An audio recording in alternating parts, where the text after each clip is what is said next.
Vlona, të përshëndes, ky është edhe vendimi I fundit I gjykatës së Tiranës?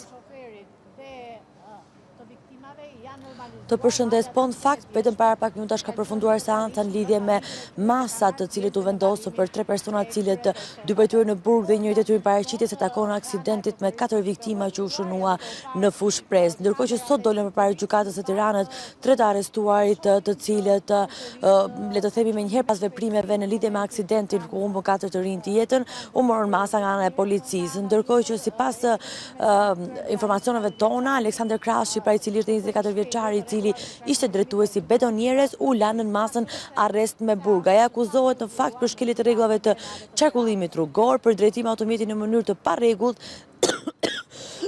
ndjes dhe largim I vendit dhe largim nga vendi I ngjarjes. Ndërkohë që I riu nuk gjithashtu nga hetimet rezultoi se I riu nuk ishte pajisur me lejë drejtimi përkatëse për kategorinë e mjetit që po drejtonte, pra pikërisht për betonierën. Ndërkohë që në masën arrest me burg u la edhe Valentin Krashi, është kushuriri I shoferit pra të betonierës, I cili akuzohet se ka ndihmuar për t'u larguar nga vendi I ngjarjes pikërisht 24 vjeçarin. Ndërkohë që menaxheri I firmës për prodhimin e betonit Daniel Koxha u lirua nga qelia duke u caktuar masa detyrim paraqitje. Nga verifikimet e kryera ka rezultuar se Koxha nuk kishte marrë masa për pajisjen e betonieres me dokumentacionin e nevojshëm për qarkullimin dhe kishte punësuar drejtuesin e betonieres pa pasur një mjet pra dhe një lejë drejtimi përkatëse për kategorinë. Ndërkohë që përpara gjykatës në fakt jeta shoferi pra 24 vjeçar I betonieres ka thënë vetëm disa fjali. Ai është shprehur se është përpjekur